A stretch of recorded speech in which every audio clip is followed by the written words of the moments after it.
Hello everyone, clayrammage. Welcome to my channel. First off, I just want to say thank you to all the new subscribers recently. It's just been awesome and almost overwhelming to see the amount of new people who have tuned into the channel and viewed some of our videos on our thrifting adventures. So thank you very much for that. And if you're new and you haven't subscribed, hit that subscribe button, hit the like button if you like the videos. And for all of you who have been subscribed and been supporting me from the beginning, thank you very much. Thank you, thank you. Thank you very much. On to today's video. My wife and I took a little journey into Jordan, Minnesota this morning, which is like 30 minutes from where we live, because I had done an online auction and I actually won some things, which usually on online auctions I don't, because I'm not willing to pay very much for the stuff I bid on, so I'm almost always outbid. But in this case, I did happen to win something, which is what I really wanted, which was good.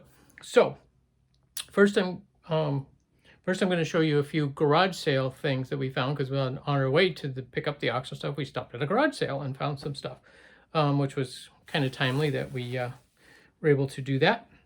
So one of the things I found was another Jim Shore Christmas piece. This is Santa on a polar bear with the poor penguin having to carry the Santa's bag behind him. And this one is dated 2006. So this was actually a moving sale. These people were moving to Florida, so she was just getting rid of stuff. Another thing I found was this vintage Nestle Toll House tin, made in England, it says. I found some mini Precious Moments miniatures. There's 3 figurines in this box. I think originally there was only 1, so I think they just kind of combined them into this one box. But and I don't remember what we paid for things. $2 for the Santa, I remember that one. I think the others were like a quarter or 50 cents. Found this, which is Happy Home needles, and it's wonderful condition. Most of the needles are still there. The larger needles are missing. But the lady was having a hard time. A lot of this was her mom's stuff, so she was pretty emotional about getting rid of some of the stuff. So, we wanted to be sensitive. And so one of the other things I found, and it wasn't priced, and once I talked to her, I know why it wasn't priced, but was this container full of little miniature pieces, like a little miniature vase, sewing, little miniature can, antique can, and then yeah. So anyway, so I paid $5 for this whole box of miniatures. This was one of the items they got all excited about. It's actually a little clip that you would hang on the wall, and then it, push the button and it opens up. And they said when they went to church, apparently it was in the church they went to, and their dad would always slip his hat under there. And then when he left services, he'd grab it and take it out. So I don't know where at it was hanging, but it was hanging somewhere on the wall. And and there are patent dates on here and all that, but I haven't looked them up and it's kind of hard to read. But anyway, so that was kind of cool. That was in this little miniature box. Also this Harley Davidson bracelet from Taxco, Mexico. So I'm not sure if many things from there are silver, so I don't know if this is silver. It feels a little heavy for silver, but then again, it's kind of maybe not. So it's not marked silver, but they're not always marked. So one of my favorite things was this little, it's actually a pin. It's broken on the back, the pin mechanism, but just that beautiful little Victorian style picture inside. And it could even, although I don't think it is, I think the metal is a little newer, but I'm not sure. I'll have to open it up and see if I can get a closer look, but it's wonderfully done. I haven't even looked to see if it's a print. Actually, I think it's an actual painting. Anyway, I'll have to take a look. I get distracted sometimes. But one of the things that I saw in there was this spilled milk can. And I was watching somebody else's videos. I think it was Nicole Northgarden and board bananas. Jamie's channel. Anyway, and they come across one of these with the kittens. This is just a spilled milk can. Anyway, so just a lot of fun things. Oh, and the other thing that was really exciting was this little, very vintage child or doll's coin purse. Very vintage, as in it's probably antique. It's that tapestry weave. Tapestry weave, I'm having problems. But there was also a key inside of it, which I thought was funny. I don't know if they knew there was a key in there. Looks like a suitcase key. Another thing that I saw and I bought were these. They're 2 pigs, salt and pepper shakers. They got holes in the top. No way to fill them, but oh, actually, no. I suppose you might be able to pull the cork out, but anyway, they're not made to be used. But yeah, they were shaped to be like salt and pepper shakers and pigs. I just thought they were adorable. They even have a little tail. So picked those up for 50 cents. I don't know if she charged us. There's a number of things I don't think she charged us for. She was just packaging things up for us, which was really nice. So that's kind of what we got at the garage sale, at least for resale. My wife picked up a number of things for her and for the backpacks and stuff like that. But here's what we got at the, what I got at the auction. And this was the item that I wanted.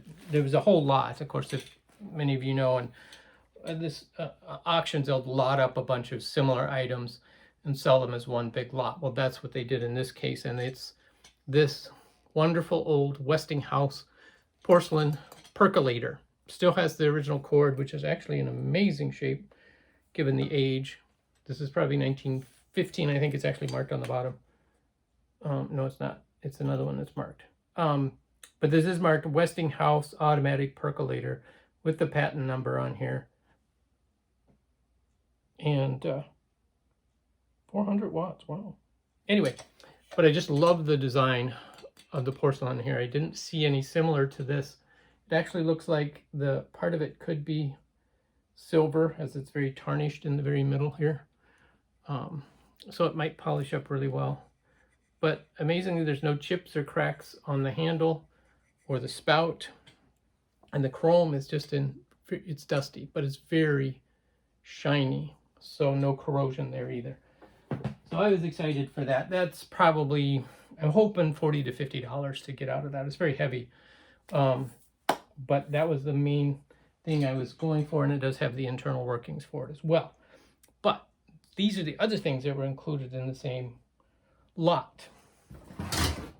This is another exciting find, more exciting in person.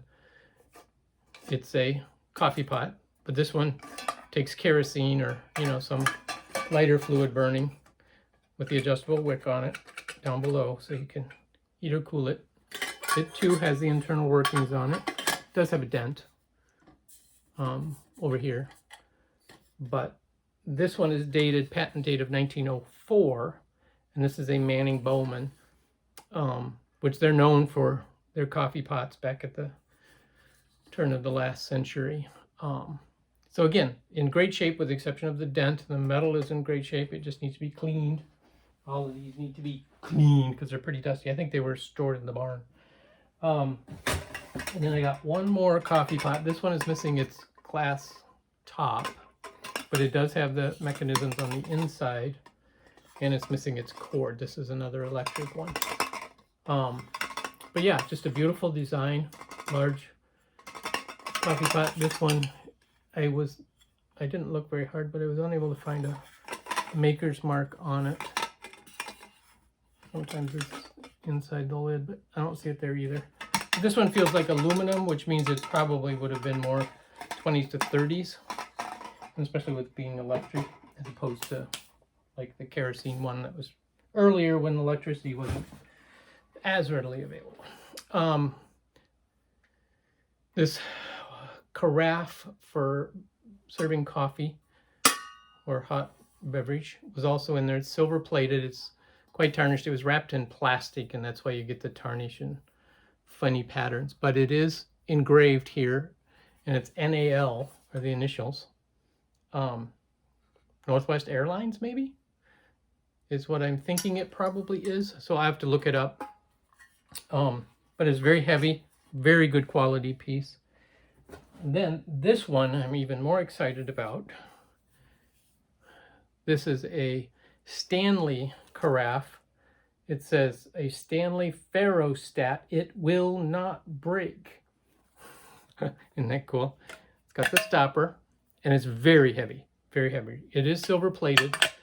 Now this is also engraved, and it says Canadian National Nova Scotia.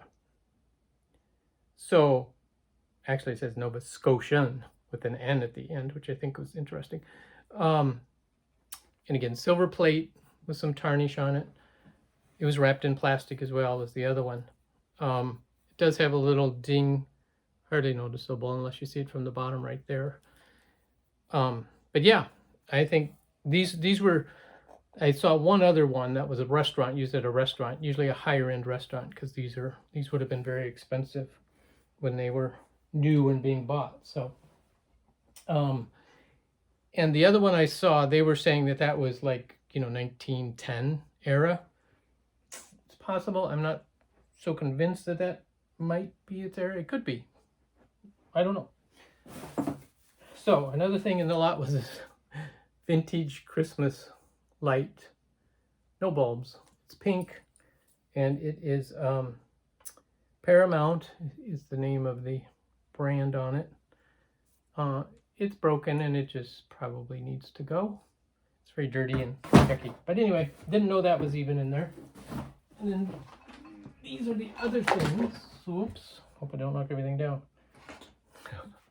So there's a lot of things that I didn't even know were in the lot, but that's cool.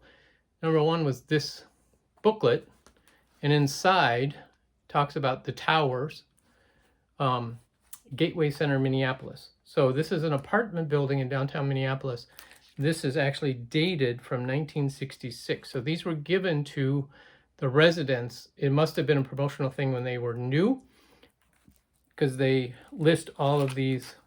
It's advertisement for different services and companies like Sinclair station, gas station, 2 cents per gallon discount, a free wash job for your car, Pontiac. And then they talk about a bank.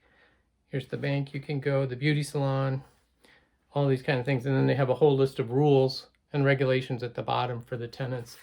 How to use the laundry room, not to use too much soap in it. It's really fascinating. But I was pretty amazed. And then these are just little notes you can write down and tear off. But I was pretty amazed, 1966, the towers. So I have to do some more research on that building and see what else we can find. Some of the stuff I'm not going to take time on, just a vintage print or mirror with an engraving on it. Little cup, metal cup. There was a macrame plant hanger. So those are actually coming back in style. So that was a good find. Be able to make some money on that. And that big butterfly that was stuck in the side of it. I haven't been able to get him undone from there yet. So yeah, this was a fun find to me. It's an umbrella. It's a little brass umbrella, but it's you can use it as a little trivet dish or candy dish. So it's got some metal fatigue in there, some verdigris coming on, but we can clean that up. But there was also in the lot some cameras. There's this vintage Spartacus camera company made in Chicago. I haven't looked this up. Again, all this stuff is really dirty because it was in the barn. Oh, look at here. There's a cord. I bet that goes to the one that's missing the cord. Ooh, there you go. Maybe I'll find the percolator lid too. Here's a little Brownie Hawkeye camera with the flash. So again, I had one of those. I just sold a whole lot of cameras on Facebook last week. So I guess I'm going to have another lot. Here's another. Oh, this is a Brownie Target 616. So this one's a little older, cardboard sides. So cool. So there's 3 more cameras. that needs some cleaning. And there's this huge vase that's got marbles. Oh, I have to see if those looks like some nice vintage marbles. I have to do some research on that. Oh, there's a number of them in here. And there's some black decorative marbles. Yeah, there's some nice vintage ones in the bottom of it too. Cool. But that's a big vase. That's all I got to say. Now let's see, there's this pressed glass. Looks like would have been for a lamp. Little shade. And, oh, vintage flashlight. It's called the Quick Light. K-W-I-K-L-I-T-E. Las Vegas ashtray. Welcome to fabulous Las Vegas. Sin City. That one even says Sin City on it. Let's see what else. There's this ashtray, which has gunk in it. Quality Inn glass ashtray. Here's another one of these. I can never remember the pattern of this glass. I don't know why. It just escapes me. I try to remember in my brain, but it runs away every time I think of it. Anyway, oh, little vinegar jar with the stopper in it. That's nice. So you guys are seeing all the stuff on frying pan, just a little tiny one, 6.5-inch skillet made in Taiwan. So there you go. What a skillet. Oh, this little brass stand made in India. Not that old. Again, not bad. And then the most unexpected item, an oxygen tank. So Cindy's like, what are we going to do with that? I'm like, I don't know. We'll have to see. Maybe we can turn it into someplace that can use them, or see if they're sellable. I don't know. I know when we had to get some for my dad to actually, you know, you just rent them basically. You're buying the oxygen and then they give you the tanks. So I don't know if you can, I assume you must be able to buy the tanks, or they charge you for them if you don't return them. But anyway, that was our fun adventure to the little town of Jordan in Minnesota. And I hope you guys enjoyed, and we'll catch you next time. Bye.